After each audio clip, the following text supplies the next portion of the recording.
بسم الله الرحمن الرحيم. الرحمن علم القرآن خلق الإنسان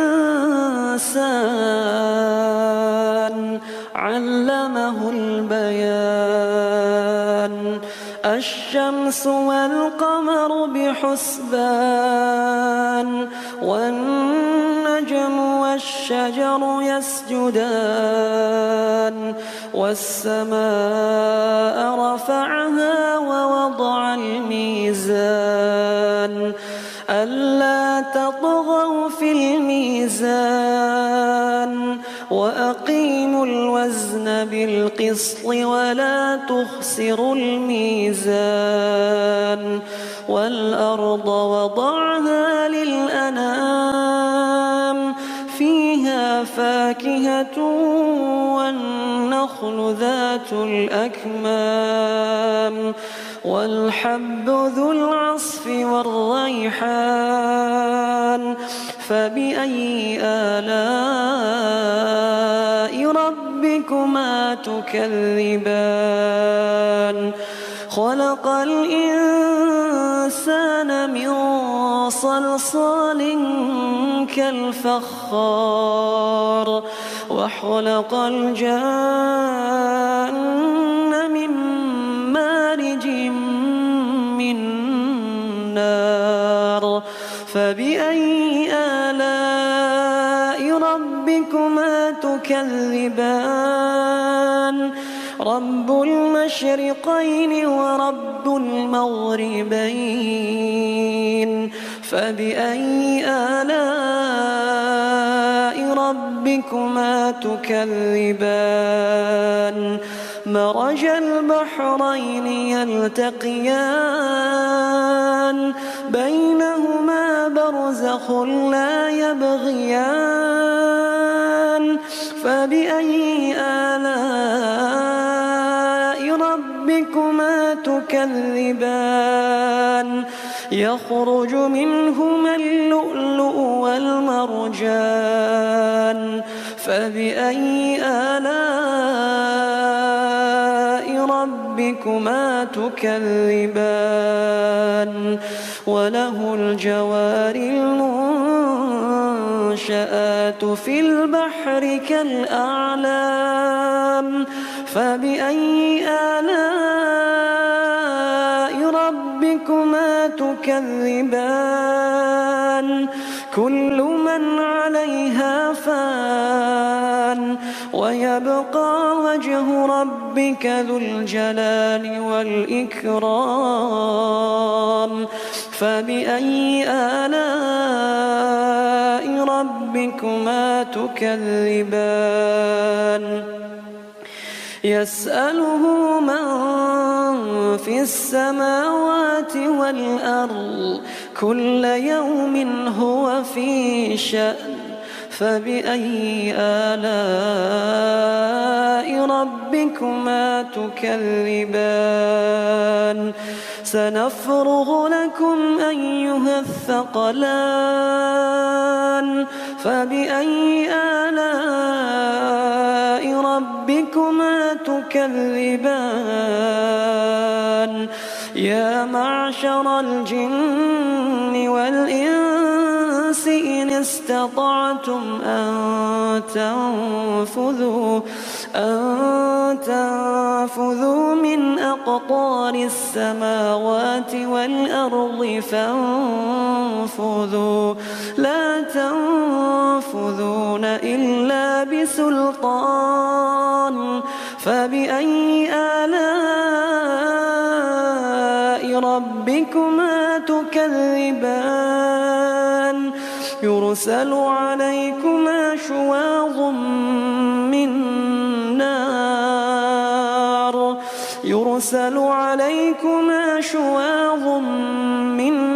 نار ونحاس فلا تنتصران فبأي آلاء ربكما تكذبان فإذا انشقت السماء فكانت وردة كالدهان فبأي آلاء ربكما تكذبان فيومئذ لا يسأل عن ذنبه إنس ولا جان فبأي آلاء ربكما تكذبان يعرف المجرمون بسيماهم فيؤخذ بالنواصي والأقدام فبأي آلاء ربكما تكذبان هذه جهنم التي يكذب بها المجرمون يطوفون بينها وبين حميم آن فبأي آلاء ربكما تكذبان ولمن خاف مقام ربه جنتان فبأي آلاء ربكما تكذبان ذواتا أفنان فبأي آلاء ربكما تكذبان فيهما عينان تجريان فبأي آلاء ربكما تكذبان فيهما من كل فاكهة زوجان فبأي آلاء ربكما تكذبان متكئين على فرش بطائنها من استبرق وجنى الجنتين دان فبأي آلاء ربكما تكذبان فيهن قاصرات الطرف لم يطمثهن إنس قبلهم ولا جان فبأي آلاء ربكما تكذبان كأنهن الياقوت والمرجان فبأي آلاء ربكما تكذبان هل جزاء الإحسان إلا الإحسان فبأي آلاء ربكما تكذبان ومن دونهما جنتان فبأي آلاء ربكما تكذبان مدهامتان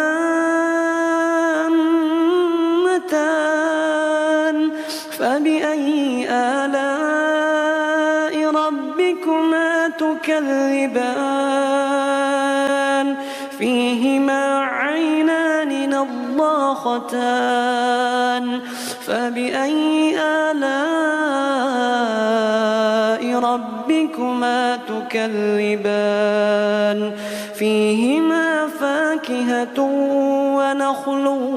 ورمان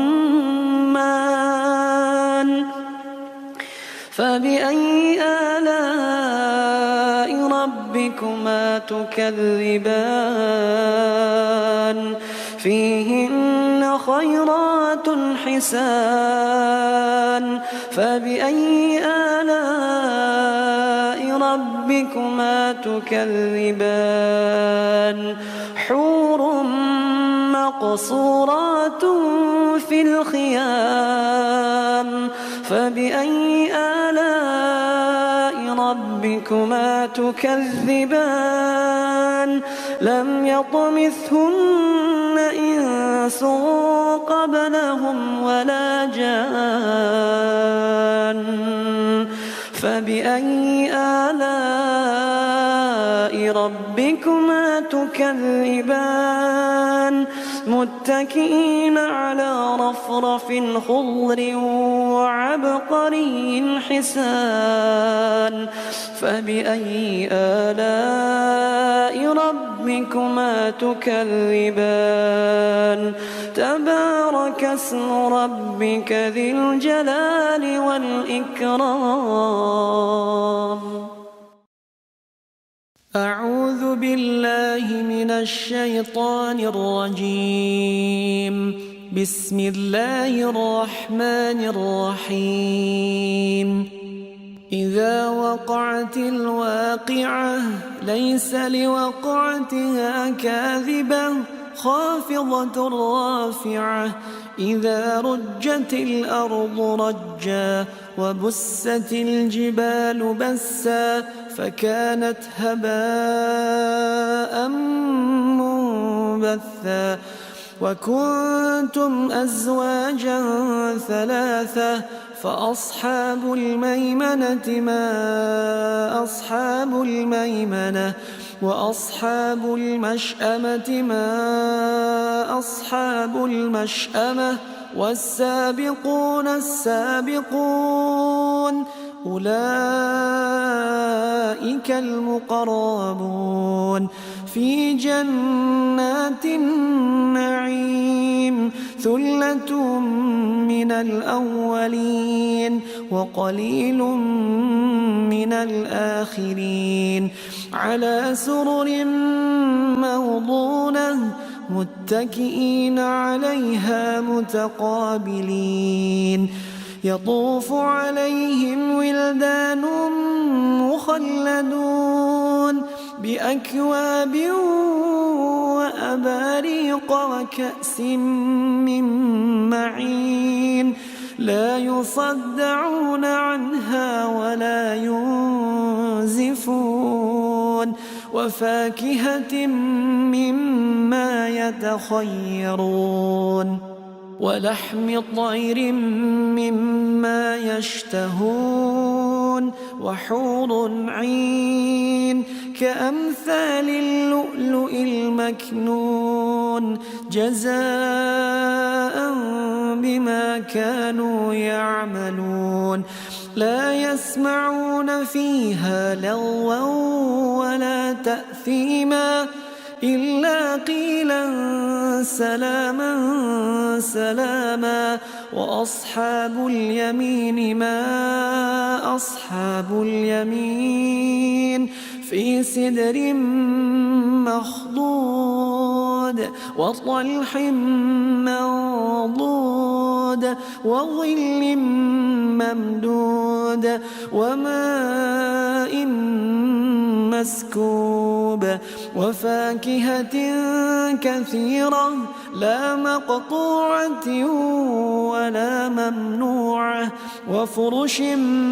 مرفوعة إنا أنشأناهن إنشاء فجعلناهن أبكارا عربا أترابا لأصحاب اليمين ثلة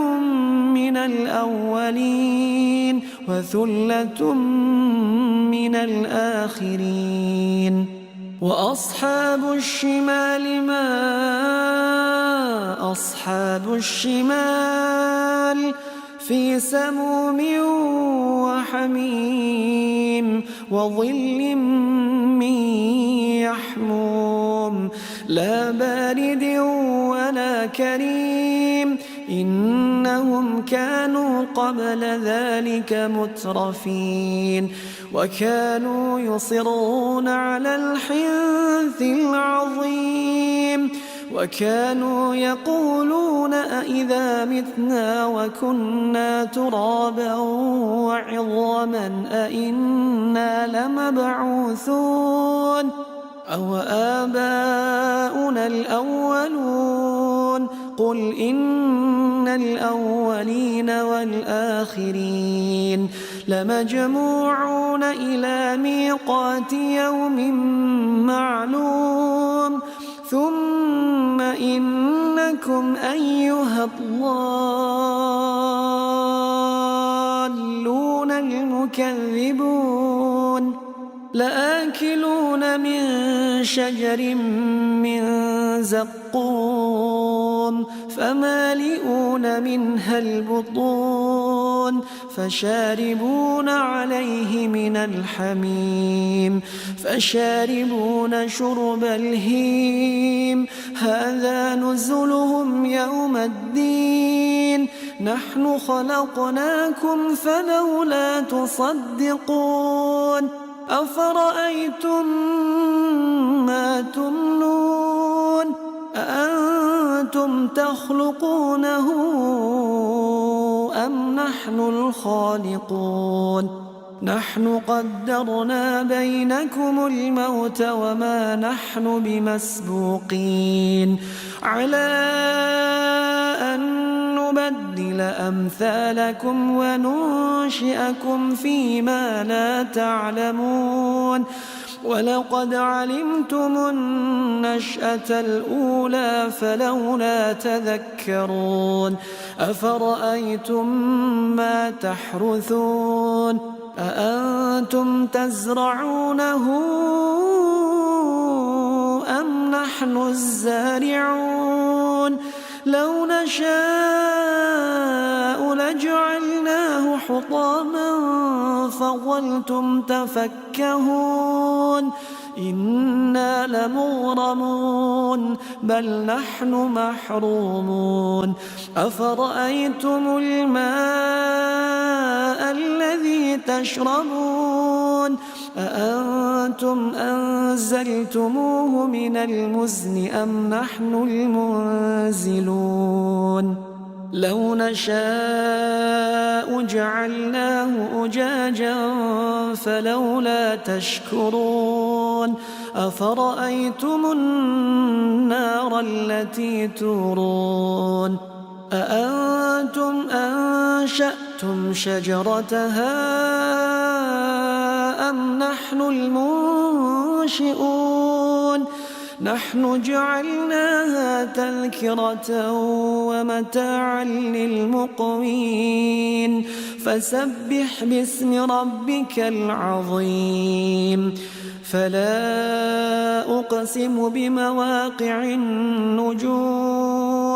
وَإِنَّهُ لَقَسَمٌ لَّوْ تَعْلَمُونَ عَظِيمٌ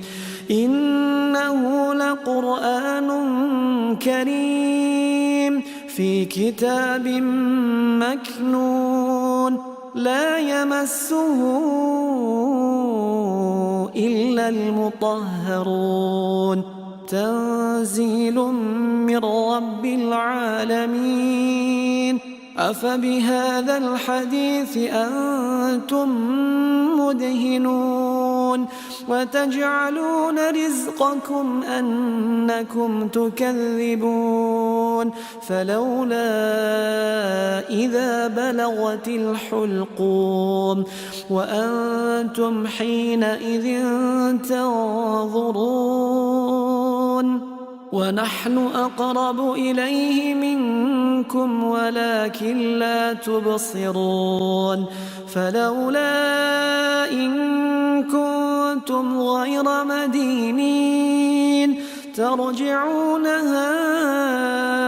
إن كنتم صادقين فأما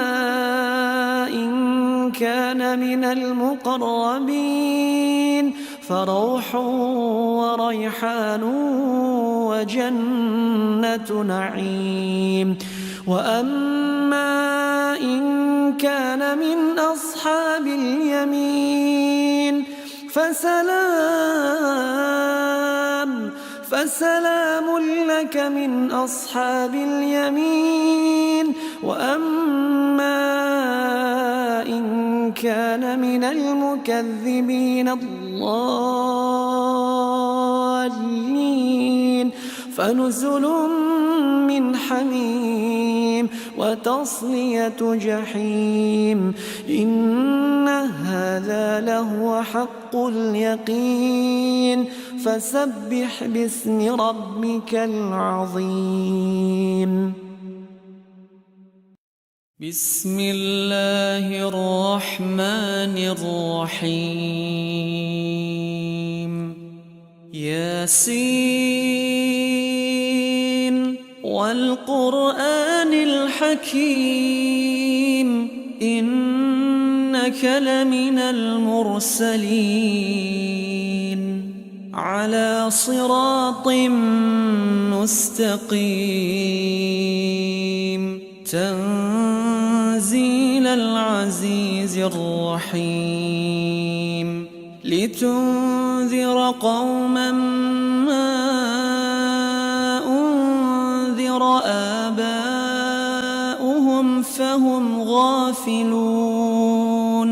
لقد حق القول على أكثرهم فهم لا يؤمنون إنا جعلنا في أعناقهم أغلالا فهي إلى الأذقان فهم مقمحون وجعلنا من بين أيديهم سدا ومن خلفهم سدا فأغشيناهم فهم لا يبصرون وسواء عليهم أأنذرتهم أم لم تنذرهم لا يؤمنون إنما تنذر من اتبع الذكر وخشي الرحمن بالغيب فبشره بمغفرة وأجر كريم إنا نحن نحيي الموتى ونكتب ما قدموا وآثارهم وكل شيء أحصيناه في إمام مبين واضرب لهم مثلا أصحاب القرية إذ جاءها المرسلون إذ أرسلنا إليهم 2 فكذبوهما فعززنا بثالث فقالوا إنا إليكم مرسلون قالوا ما أنتم إلا بشر مثلنا وما أنزل الرحمن من شيء إن أنتم إلا تكذبون قالوا ربنا يعلم إنا إليكم لمرسلون وما علينا إلا البلاغ المبين قالوا إنا تطيرنا بكم لئن لم تنتهوا لنرجمنكم وليمسنكم منا عذاب أليم قالوا طائركم معكم أئن ذكرتم بل أنتم قوم مسرفون وجاء من أقصى المدينة رجل يسعى قال يا قوم اتبعوا المرسلين اتبعوا من لا يسألكم أجرا وهم مهتدون وما لي لا أعبد الذي فطرني وإليه ترجعون أأتخذ من دونه آلهة إن يردني الرحمن بضر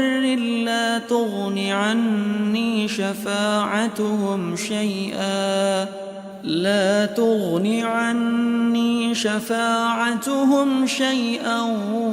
ولا ينقذون إني إذا لفي ضلال مبين إني آمنت بربكم فاسمعون قيل ادخل الجنة قال يا ليت قومي يعلمون بما غفر لي ربي وجعلني من المكرمين وما أنزلنا على قومه من بعده من جند من السماء وما كنا منزلين إن كانت إلا صيحة واحدة فإذا هم خامدون يا حسرة على العباد ما يأتيهم من رسول إلا كانوا به يستهزئون ألم يروا كم أهلكنا قبلهم من القرون أنهم إليهم لا يرجعون وإن كل لما جميع لدينا محضرون وآية لهم الأرض الميتة أحييناها وأخرجنا منها حبا فمنه يأكلون وجعلنا فيها جنات من نخيل وأعناب وفجرنا فيها من العيون ليأكلوا من ثمره وما عملته أيديهم أفلا يشكرون سبحان الذي خلق الأزواج كلها مما تنبت الأرض ومن أنفسهم ومما لا يعلمون وآية لهم الليل نسلخ منه النهار فإذا هم مظلمون والشمس تجري لمستقر لها ذلك تقدير العزيز العليم والقمر قدرناه منازل حتى عاد كالعرجون القديم لا الشمس ينبغي لها أن تدرك القمر ولا الليل سابق النهار وكل في فلك يسبحون وآية لهم أنا حملنا ذريتهم في الفلك المشحون وخلقنا لهم من مثله ما يركبون وإن نشأ نغرقهم فلا صريخ لهم ولا هم ينقذون إلا رحمة منا ومتاعا إلى حين. وإذا قيل لهم اتقوا ما بين أيديكم وما خلفكم لعلكم ترحمون. وما تأتيهم من آية من آيات ربهم إلا كانوا عنها معرضين. وإذا قيل لهم أنفقوا مما رزقكم الله قال الذين كفروا للذين آمنوا أنطعم من لو يشاء الله أطعمه إن أنتم إلا في ضلال مبين. ويقولون متى هذا الوعد إن كنتم صادقين. ما ينظرون إلا صيحة واحدة تأخذهم وهم يخصمون فلا يستطيعون توصية ولا إلى أهلهم يرجعون. ونفخ في الصور فإذا هم من الأجداث إلى ربهم ينسلون. قالوا يا ويلنا من بعثنا من مرقدنا هذا ما وعد الرحمن وصدق المرسلون. إن كانت إلا صيحة واحدة فإذا هم جميع لدينا محضرون. فاليوم لا تظلم نفس شيئا ولا تجزون إلا ما كنتم تعملون. إن أصحاب الجنة اليوم في شغل فاكهون هم وأزواجهم في ظلال على الأرائك متكئون لهم فيها فاكهة ولهم ما يدعون. سلام قولا من رب رحيم. وامتازوا اليوم أيها المجرمون ألم أعهد إليكم يا بني آدم ألا تعبدوا الشيطان إنه لكم عدو مبين. وأن اعبدوني هذا صراط مستقيم. ولقد أضل منكم جبلا كثيرا أفلم تكونوا تعقلون. هذه جهنم التي كنتم توعدون اصلوها اليوم بما كنتم تكفرون. اليوم نختم على أفواههم وتكلمنا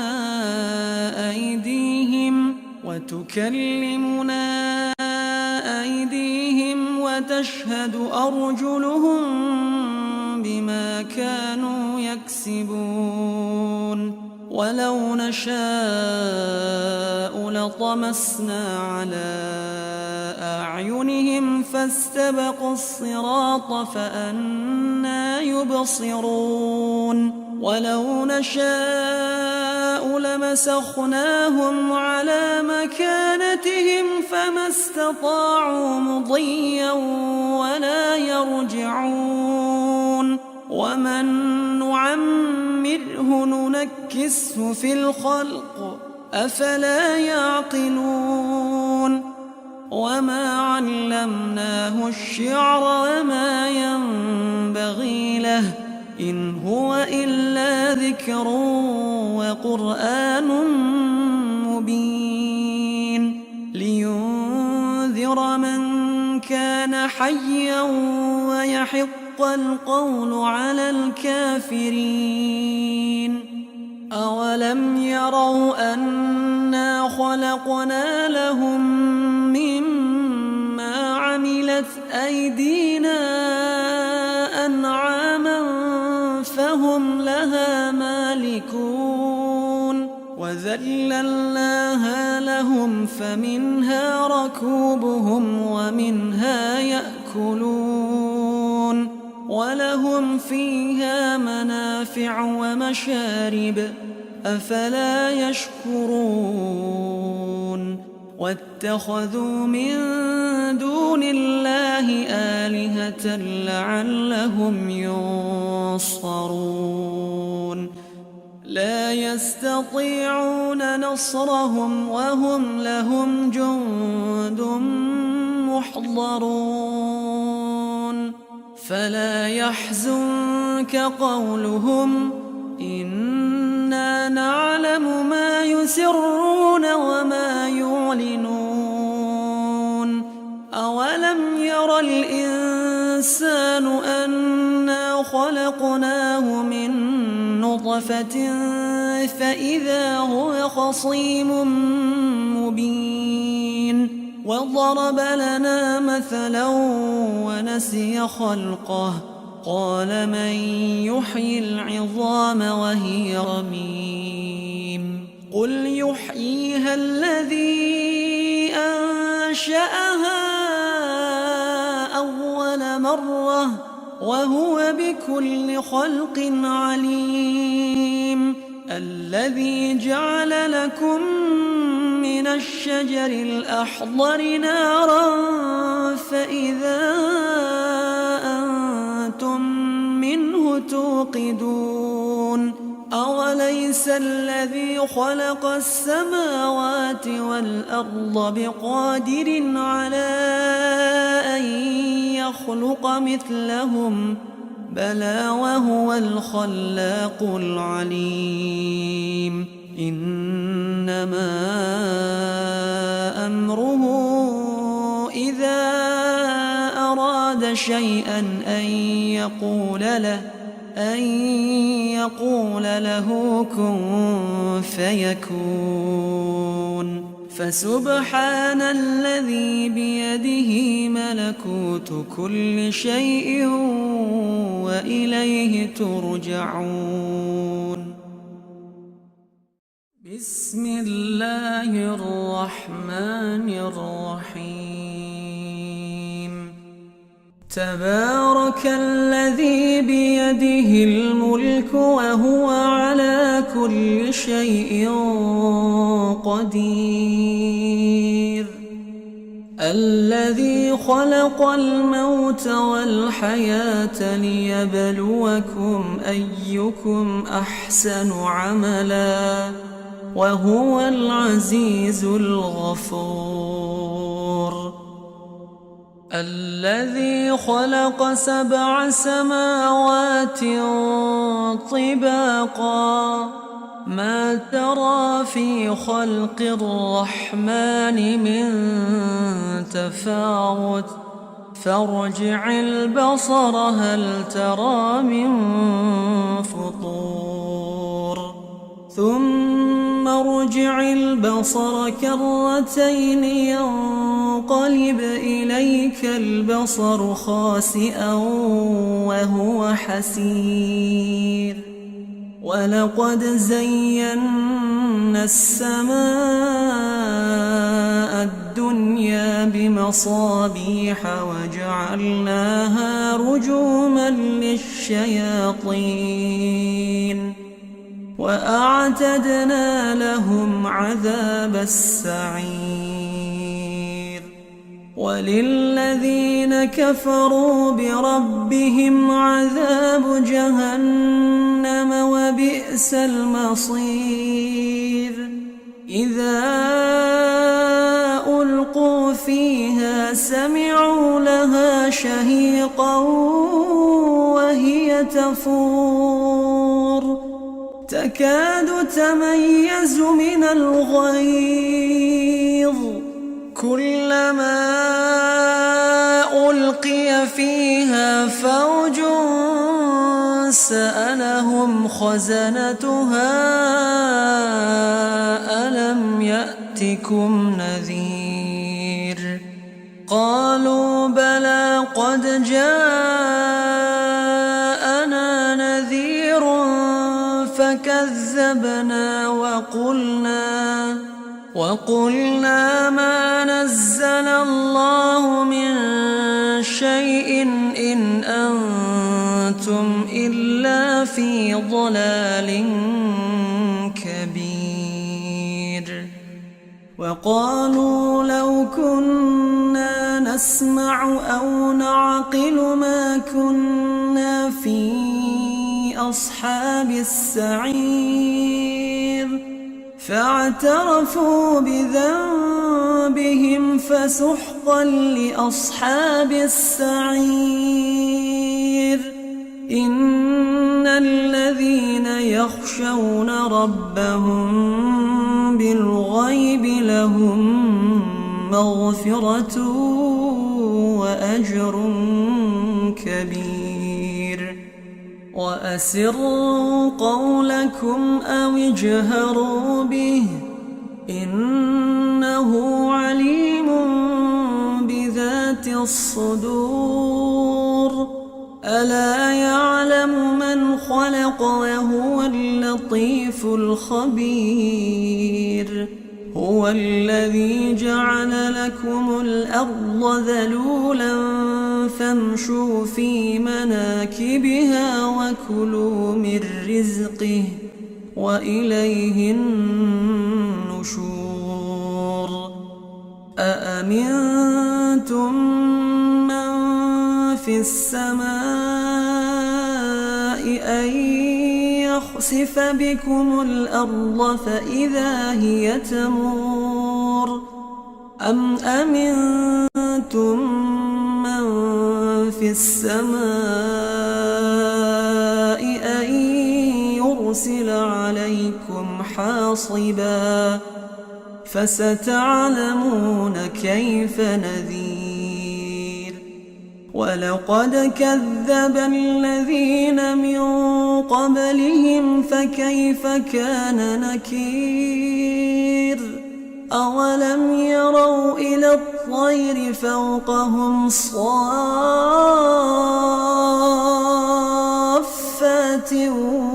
ويقبض ما يمسكهن إلا الرحمن إنه بكل شيء بصير أمن هذا الذي هو جند لكم ينصركم من دون الرحمن إن الكافرون إلا في غرور أمن هذا الذي يرزقكم إن أمسك رزقه بل لجوا في عتو ونفور أفمن يمشي مكبا على وجهه أهدى أمن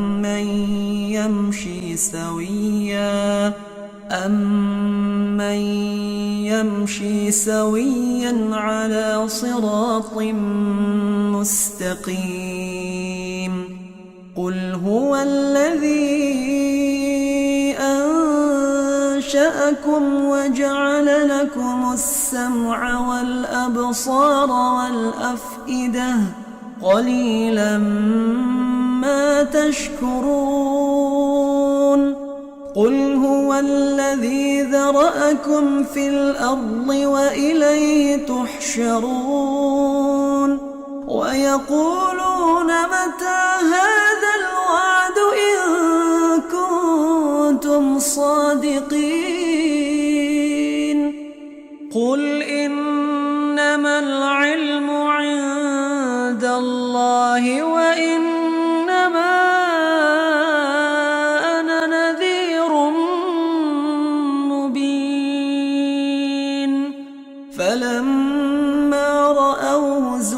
رحمة سيئت وجوه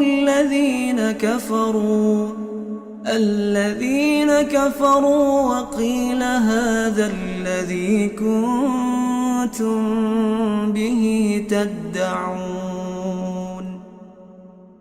قل أرأيتم إن أهلكني الله ومن معي أو رحمنا فمن يجير الكافرين من عذاب أليم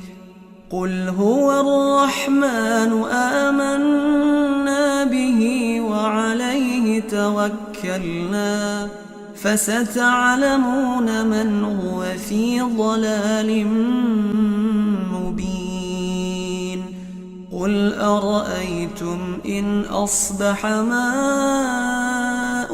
غورا فمن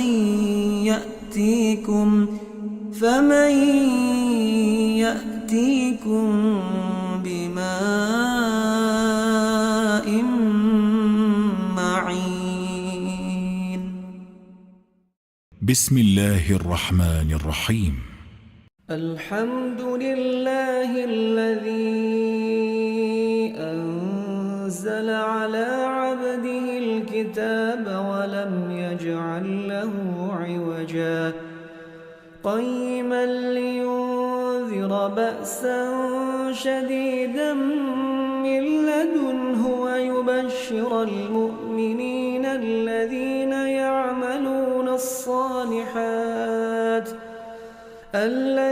يعملون الصالحات أن لهم أجرا حسنا ماكثين فيه أبدا وينذر الذين قالوا اتخذ الله ولدا ما لهم به من علم ولا لآبائهم كبرت كلمة تخرج من أفواههم إن يقولون إلا كذبا فلعلك باخع نفسك على آثارهم إن لم يؤمنوا بهذا الحديث أسفا إنا جعلنا ما على الأرض زينة لها لنبلوهم أيهم أحسن عملا وإنا لجاعلون ما عليها صعيدا جرزا أم حسبت أن أصحاب الكهف والرقيم كانوا من آياتنا عجبا إذ أوى الفتية إلى الكهف فقالوا ربنا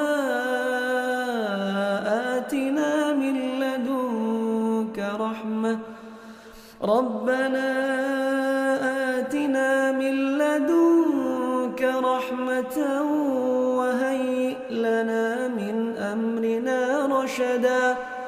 فضربنا على آذانهم في الكهف سنين عددا ثم بعثناهم لنعلم أي الحزبين أحصى لما لبثوا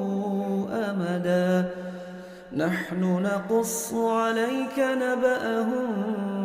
بالحق إنهم فتية آمنوا بربهم وزدناهم هدى وربطنا على قلوبهم إذ قاموا فقالوا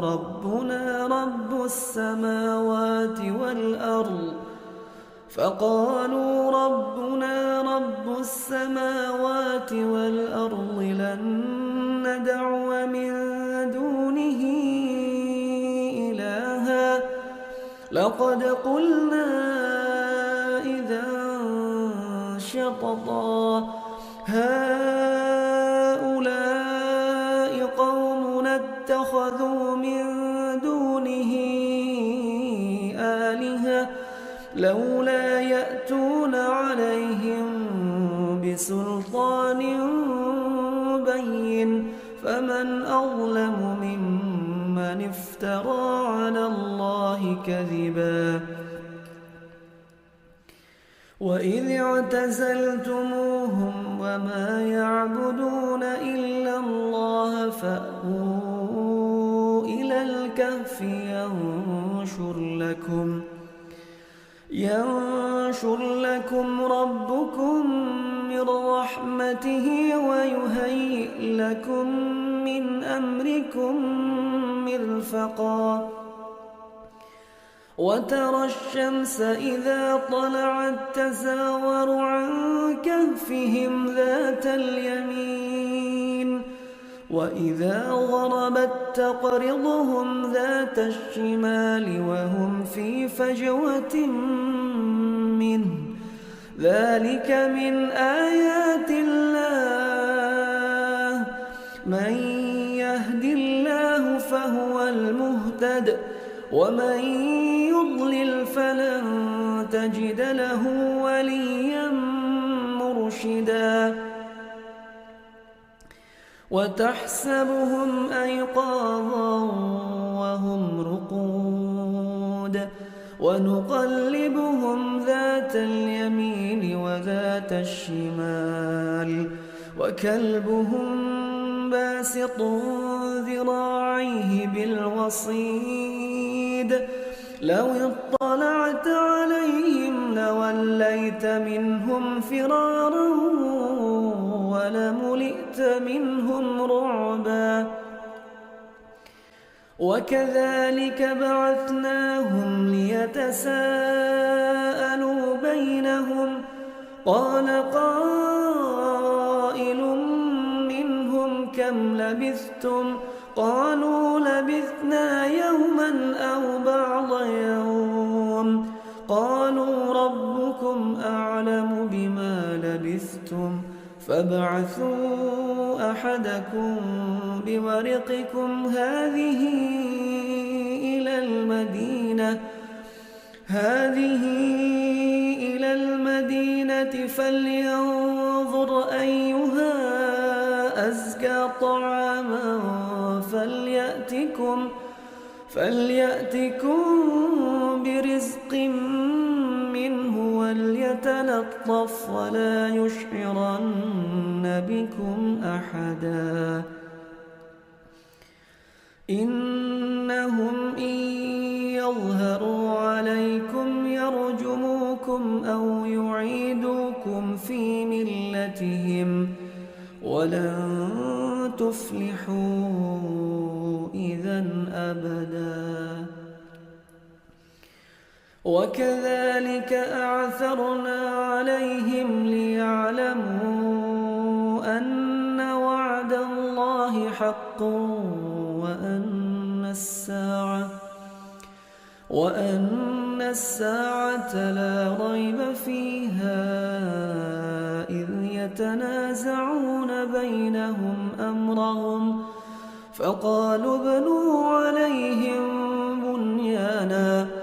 ربهم أعلم بهم قال الذين غلبوا على أمرهم لنتخذن عليهم مسجدا سيقولون ثلاثة رابعهم كلبهم ويقولون خمسة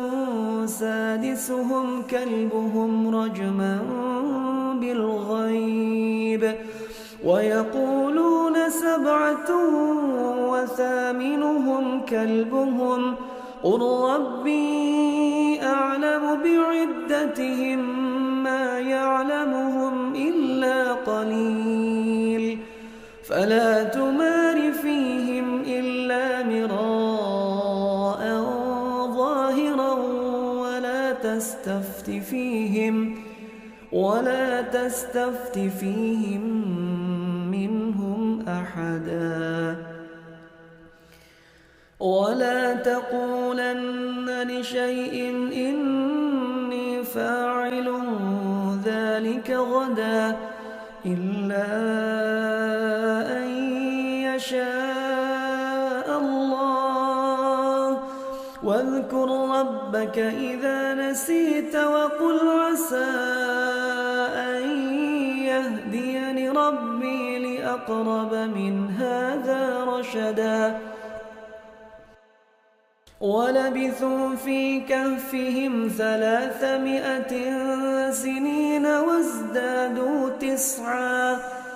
قل الله أعلم بما لبثوا له غيب السماوات والأرض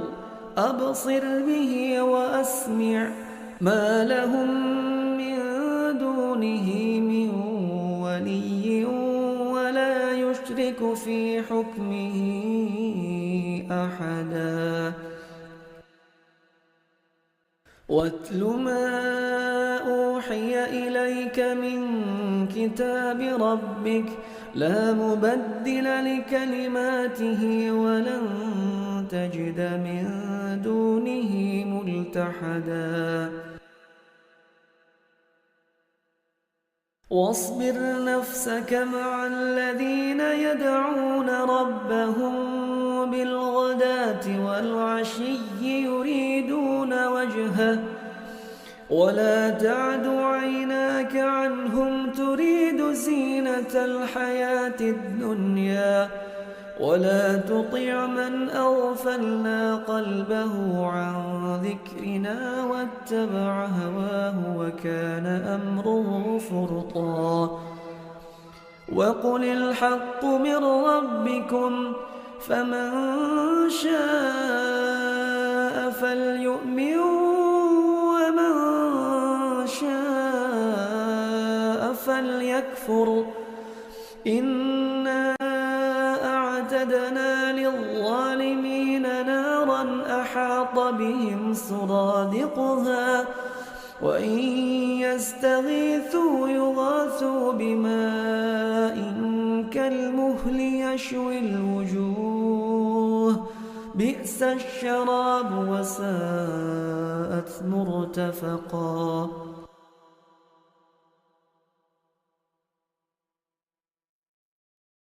إن الذين آمنوا وعملوا الصالحات إنا لا نضيع أجر من أحسن عملا أولئك لهم جنات عدن تجري من تحتهم الأنهار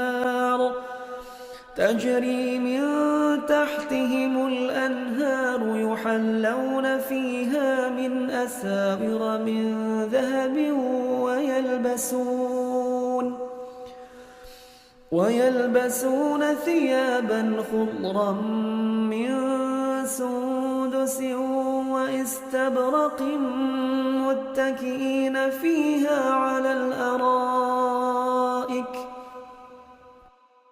نعم الثواب وحسنت مرتفقا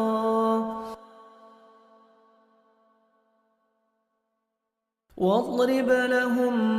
مثل الرجلين جعلنا لأحدهما جنتين من أعناب وحففناهما بنخل وجعلنا بينهما زرعا كلتا الجنتين آتت أكلها ولم تظلم منه شيئا وفجرنا خلالهما نهرا وكان له ثمر فقال لصاحبه وهو يحاوره أنا أكثر منك مالا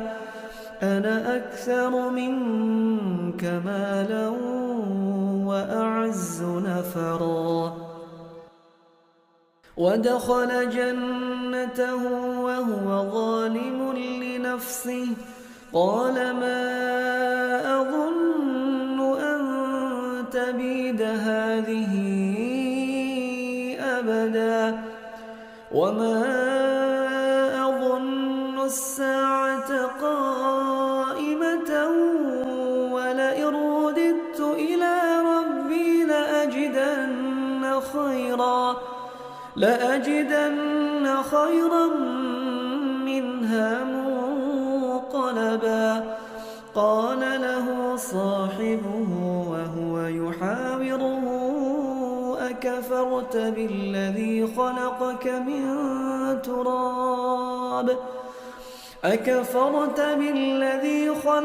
من تراب ثم من نطفة ثم سواك رجلا لكن هو الله ربي ولا أشرك بربي أحدا ولولا إذ دخلت جنتك قلت ما شاء الله لا قوة إلا بالله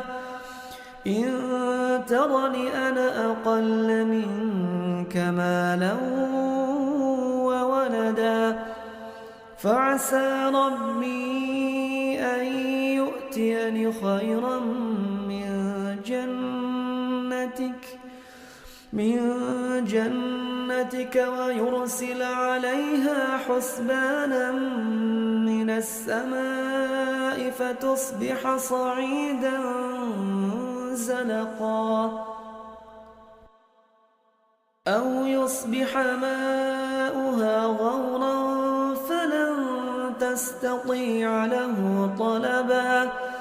وأحيط بثمره فأصبح يقلب كفيه على ما أنفق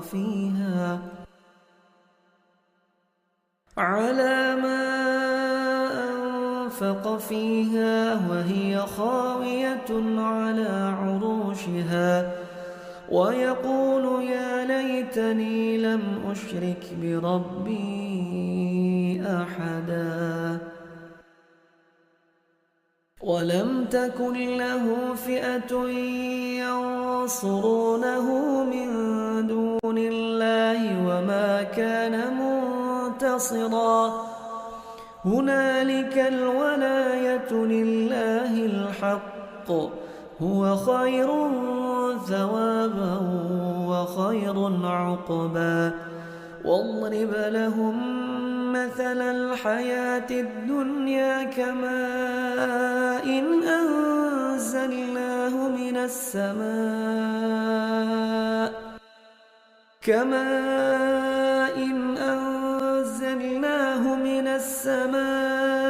فاختلط به نبات الأرض فأصبح هشيما تذروه الرياح وكان الله على كل شيء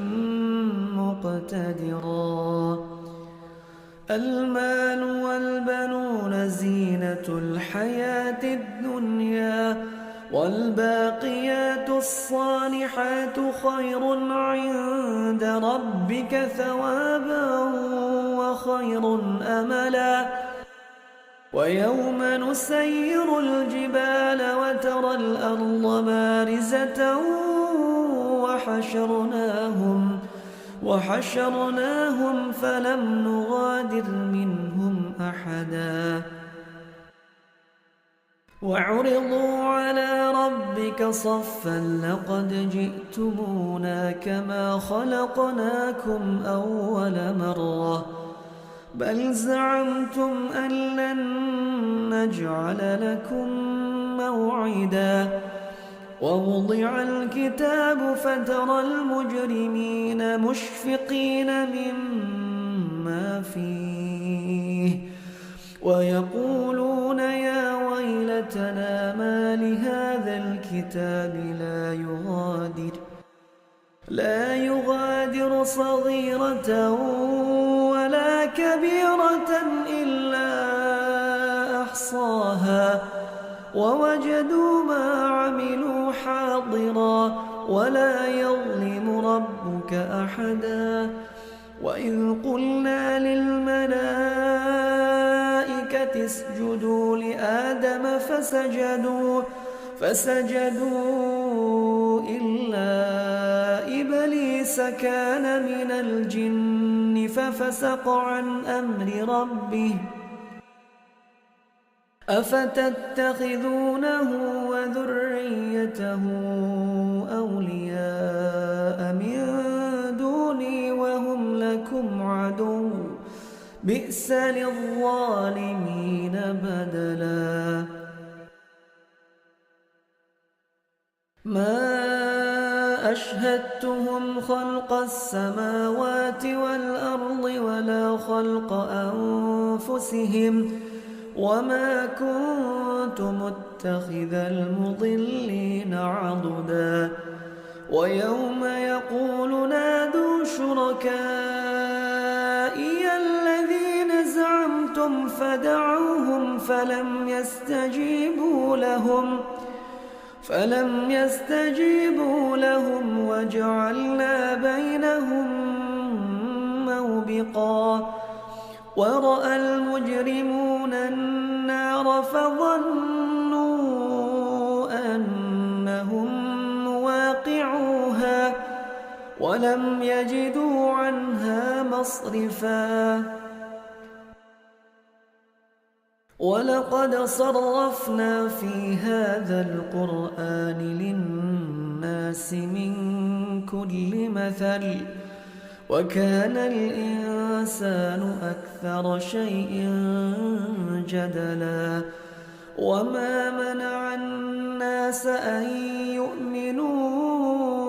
إذ جاءهم الهدى ويستغفروا ربهم إلا أن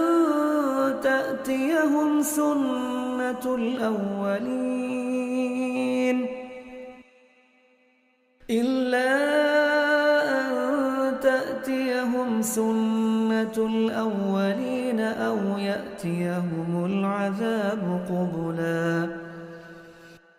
وما نرسل المرسلين إلا مبشرين ومنذرين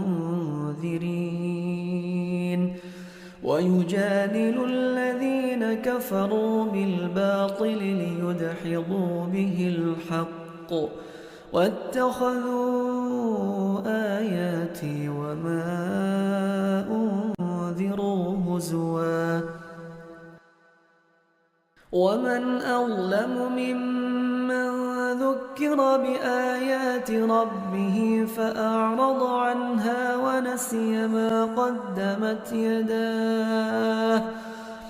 إنا جعلنا على قلوبهم أكنة أن يفقهوه وفي آذانهم وقرا وإن تدعهم إلى الهدى فلن يهتدوا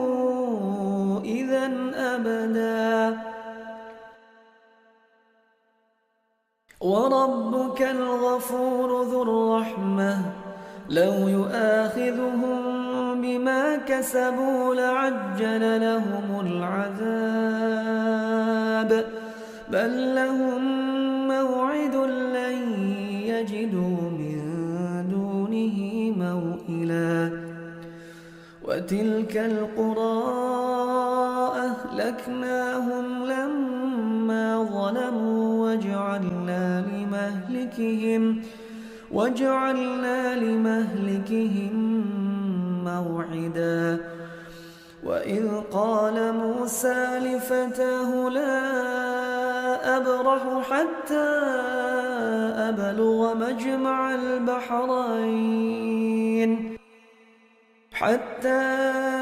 أبلغ مجمع البحرين أو أمضي حقبا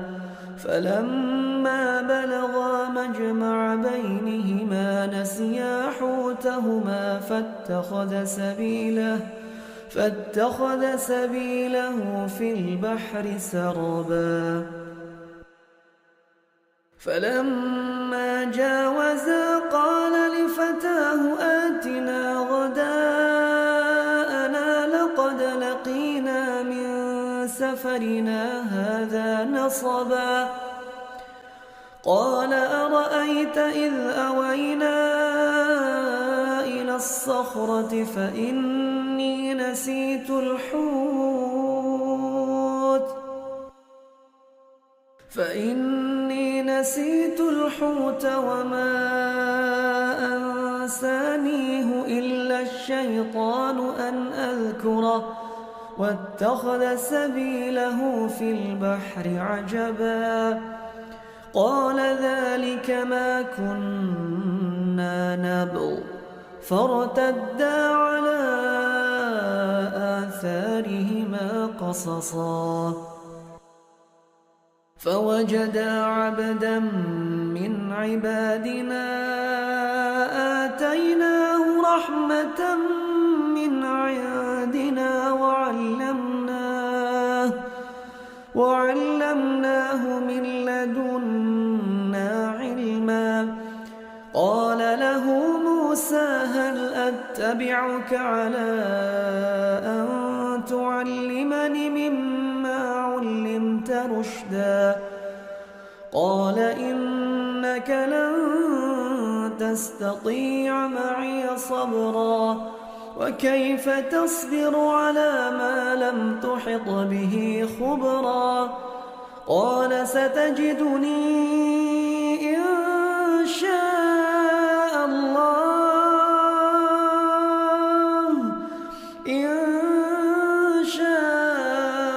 الله صابرا ولا أعصي لك أمرا قال فإن اتبعتني فلا تسألني عن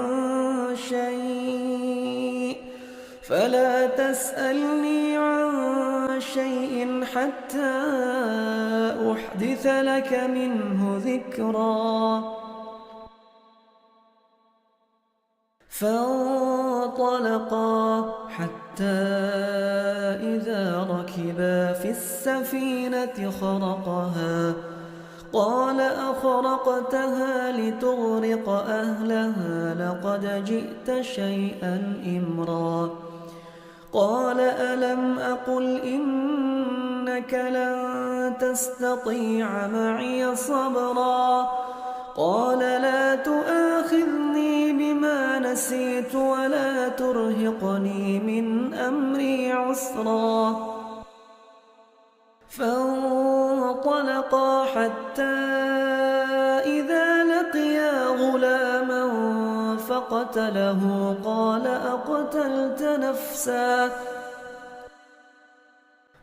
أقتلت نفسا زكية بغير نفس لقد جئت شيئا نكرا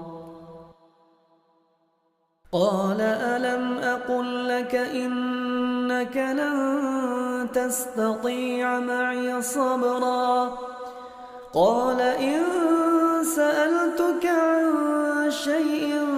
بعدها فلا تصاحبني قد بلغت من لدني عذرا فانطلقا حتى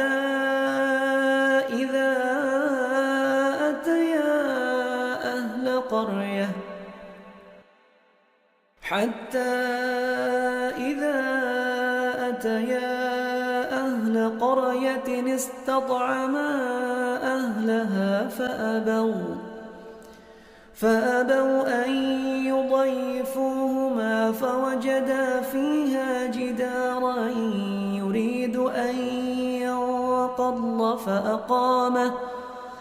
قال لو شئت لاتخذت عليه أجرا قال هذا فراق بيني وبينك سأنبئك بتأويل ما لم تستطع عليه صبرا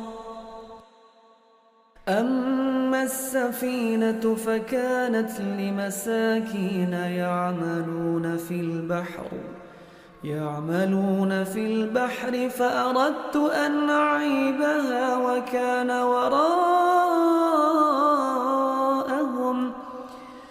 وكان وراءهم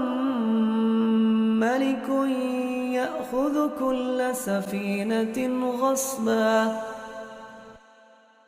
وأما الغلام فكان أبواه مؤمنين فخشينا أن يرهقهما طغيانا وكفرا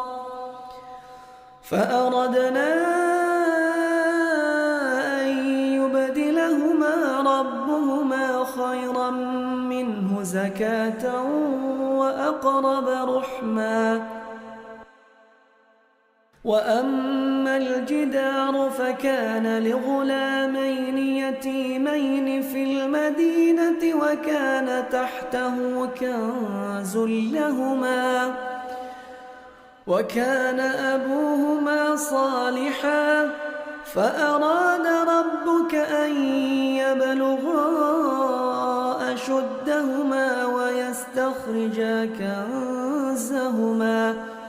ويستخرجا كنزهما رحمة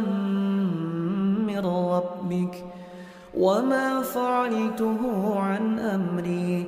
ذلك تأويل ما لم تسطع عليه صبرا ويسألونك عن ذي القرنين قل سأتلو عليكم منه ذكرا إنا مكنا له في الأرض وآتيناه من كل شيء سببا فأتبع سببا حتى إذا بلغ مغرب الشمس وجدها تغرب في عين حمئة ووجد عندها قوما قلنا يا ذا القرنين إما أن تعذب وإما أن تتخذ فيهم حسنا قال أما من ظلم فسوف نعذبه ثم يرد إلى ربه فيعذبه عذابا نكرا وأما من آمن وعمل صالحا فله جزاء الحسنى وسنقول له من أمرنا يسرا ثم أتبع سببا حتى إذا بلغ مطلع الشمس وجدها تطلع على قوم لم نجعل لهم من دونها سترا كذلك وقد أحطنا بما لديه خبرا ثم أتبع سببا حتى إذا بلغ بين السدين وجد من دونهما قوما لا يكادون يفقهون قولا قالوا يا ذا القرنين إن يأجوج ومأجوج مفسدون في الأرض فهل نجعل لك خرجا على أن تجعل بيننا وبينهم سدا قال ما مكني فيه ربي خير فأعينوني بقوة أجعل بينكم وبينهم ردما آتوني زبر الحديد حتى إذا ساوى بين الصدفين قال انفخوا حتى إذا جعله نارا قال آتوني أفرغ عليه قطرا فما استطاعوا أن يظهروه وما استطاعوا له نقبا قال هذا رحمة من ربي فإذا جاء وعد ربي جعله دكاء وكان وعد ربي حقا وتركنا بعضهم يومئذ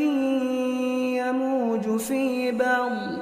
ونفخ في الصور فجمعناهم جمعا وعرضنا جهنم يومئذ للكافرين عرضا الذين كانت أعينهم في غطاء عن ذكري وكانوا لا يستطيعون سمعا أفحسب الذين كفروا أن يتخذوا عبادي من دوني أولياء إنا أعتدنا جهنم للكافرين نزلا قل هل ننبئكم بالأخسرين أعمالا الذين ضل سعيهم في الحياة الدنيا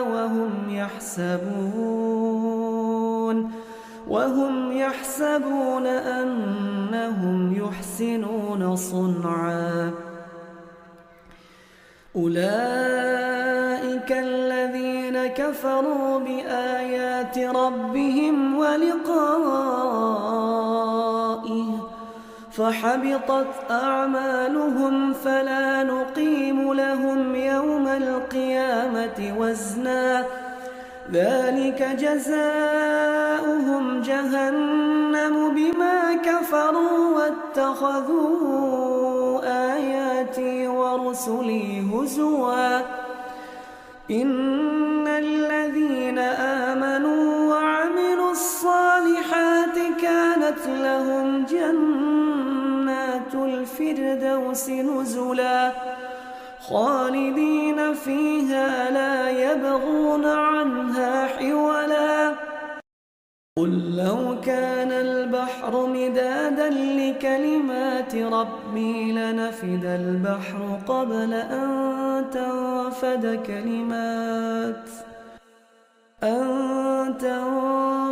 كلمات ربي ولو جئنا بمثله مددا قل إنما أنا بشر مثلكم يوحى إلي أنما إلهكم إله واحد فمن كان يرجو لقاء ربه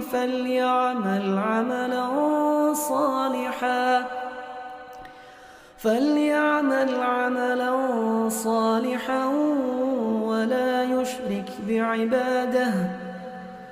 ولا يشرك بعبادة ربه أحدا.